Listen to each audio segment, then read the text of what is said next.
All right, so here we are, the last 72 hours of the election. 72 hours from right now, the whole entire nation will be doing the last day of voting on Election Day. Some early in-person voting places like Georgia and Wisconsin have already stopped doing their voting in person. You got places like Pennsylvania that have now stopped doing their drop box returns as far as mail-in votes. So we're really at the end of this thing. We're coming to the conclusion of this election. Now, in today's video, we're not going to look at the nowcast models. Okay, so I will talk about them maybe a little bit, but they haven't changed from the last video I have, or haven't changed majorly. That creates any bigger prediction one way or the other. But we are going to look at a lot of the data that's coming out of these states as far as turnout rates by party, demographics, as well as far as race and gender, to get a better idea. So let's go ahead and start with Wisconsin. So as I have mentioned in previous videos, Wisconsin looks really good for the Democrats right now. Now on Election Day, that can all change, but as of right now, the trend is looking pretty good. And some of the polls that we see out of Wisconsin, like legitimate good polls, are also looking decent as well for both the presidential race and the Senate race. So Wisconsin, I'm not really deviating from what I've been saying the last, 2-3 weeks with Wisconsin. It looks good. And I think when I do my predictions on Monday, you should expect that to be blue. Now, Michigan is in the same boat as Wisconsin. The numbers are coming in well. They're coming in from the places where the Democrats need them to come in. So unlike other states where we see a lot of this rural vote really impacting what's happening in an election, in Wisconsin and Michigan, we're really seeing the Democratic places turn out. So it does look really good for the Democrats in Michigan as well. As a matter of fact, it looks still better for the Democrats in Michigan than it does for them in Wisconsin. But both of them are, really good for Democrats. The Republicans have a chance of winning them. So I'm not saying that the Republicans don't have a chance of winning them. It just would have to be an extremely good day for the Republicans in order to win them. And it just seems like the polling data and other things, the last minute momentum is shifting over to Harris. So I think, again, when I do my predictions on Monday, this will be another state that will be probably almost certainly blue for the Democrats. Now let's go over to Pennsylvania, because Pennsylvania still kind of is an issue for Democrats. In early voting, they've been slipping more and more and more, and the independents really haven't been making that up. So you do see a lot of the early vote becoming more and more Republican. And as in Nevada and in some other states like Virginia and Georgia, as a matter of fact, it seems like a lot of this is more rural votes. So we'll see how that impacts the Election Day results. As I've talked about before, and I want to talk about this again, Pennsylvania is an Election Day state. Yes, you will have maybe 25% of this vote be early vote of the overall composition of the vote, but it is going to be an Election Day state. So all we can do is look at these numbers compared to the previous elections. They don't look that great, but again, we can be seeing a shift in the way people vote. So let me go ahead and throw up the numbers of those who have already turned out to vote based on party registration. So as you can see, the overall turnout rate is 18.77, which is essentially what we should be expecting. It's not deviating or really breaking any huge records or anything like we've been seeing in other states. As of right now, you see the composition of the vote is 56% Democratic, 32.8% Republican, and I said the independents don't account for much. Now, the turnout rate is 24%, so that is of all the registered Democrats. That is the current turnout rate. And as I've mentioned before, there is a cap on who can vote because of it being a mail-in ballot state as far as these early votes, or dropping off a mail-in ballot at a drop box. So we are kind of locked into this group. That number for the Democrats, for me to at least feel a little bit comfortable with Pennsylvania, I think that should be over 60%. So it being in the 50s is a little bit worrying for me. But again, as I mentioned, we could be seeing a changing dynamic when it comes to Pennsylvania. So the story with Pennsylvania is essentially the same as it has been for weeks. The Democrats are just doing a little worse and worse and worse, but we could see people actually changing their voting methods. They might just be going, the Democrats might just be going on Election Day instead of doing it by mail. And it does seem like this is a trend that we might see happening throughout the United States, which can explain why the Republicans are having a little bit of a boost in some of these states. So Pennsylvania kind of is along the lines of what we see in Arizona and Nevada. We'll get to those states in a second, but still, Pennsylvania has become a more Republican state. And I don't think people just realize that the voter registration numbers have gone from the Democrats in 2020 having a 2016 maybe, or maybe it was 2020, having a 900,000 voter registration advantage to now only having about a 320,000 registration voter advantage over the Republicans. It has become more Republican. So this is something you just need to take into account when we look at Pennsylvania. All right, so now let's go ahead and look at North Carolina, because in North Carolina, we do have a situation where it might not look as good for Democrats, but it actually might not be that bad as far as the vote composition by party. So we're going to delve into that, explain why this is okay, and also kind of break one of the myths that a lot of people have about gender in voting in this election, particularly when it comes to early voting. All right, so here we go, looking at the early votes of the last two elections and this current election. As you can see, the Democrats have fallen. The Republicans have gained a little bit. They're only 2% up on 2020, but the big gain has been with independent and other voters. They are now the largest voting bloc of early voting in North Carolina, something that we have never seen before.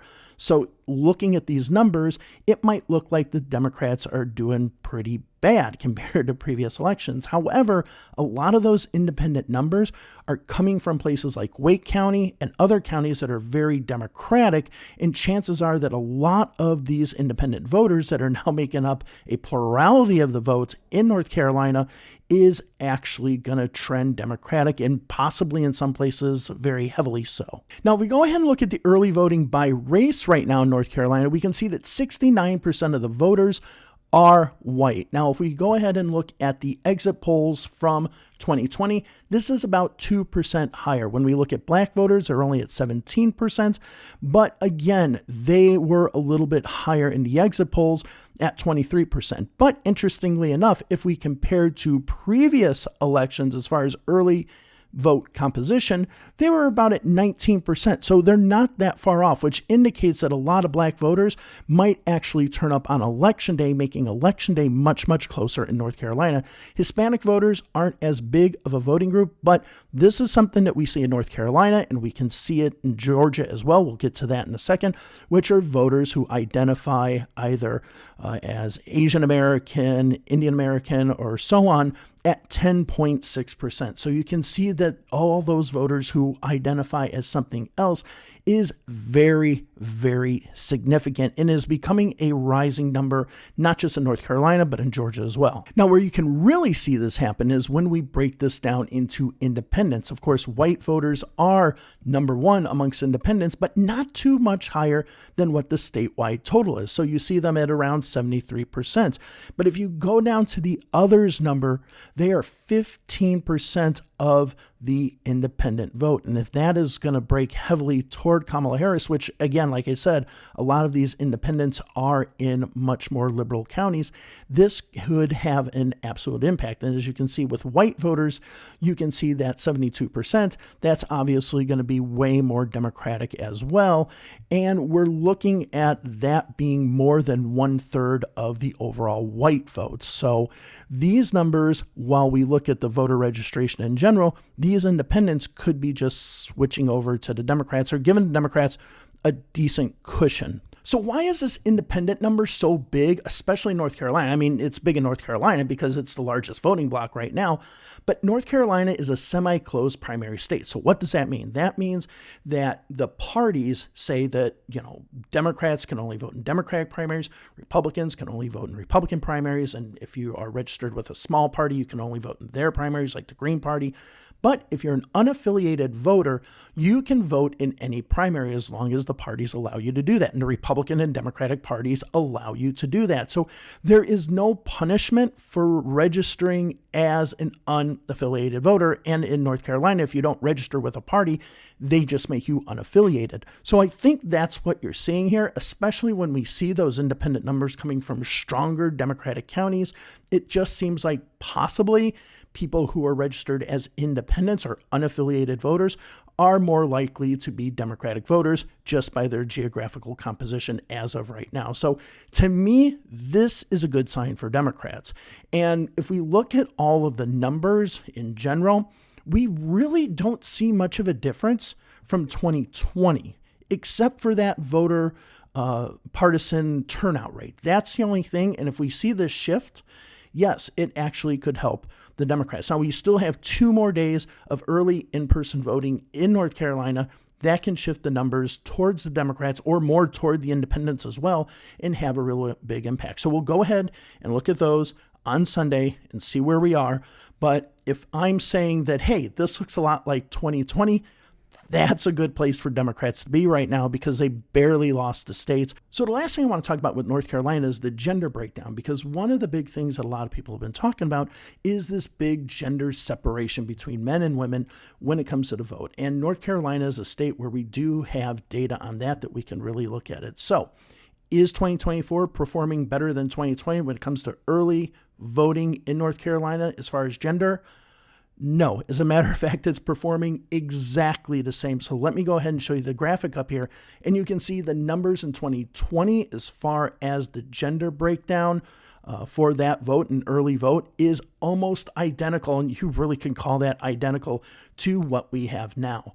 So it doesn't seem like the vote is any more or less male or female, which again is a good sign for Democrats, because if we're replicating that result, that's good because that was a very, very close election. Now let's go ahead and go over to Georgia, which the nowcast model has it still being a very close race with a lot of variation. So really anything can happen. Georgia is a state where anything could happen. But what we're going to look in this video, we're going to look at the racial composition, because this actually is quite interesting. So let me go ahead and show you the slide. So as you can see right now, the racial composition, we have 56.1% as white. Now, we will still have some more votes trickling in as far as mail-in ballots, but the in-person voting is now finished in Georgia. It finished yesterday evening.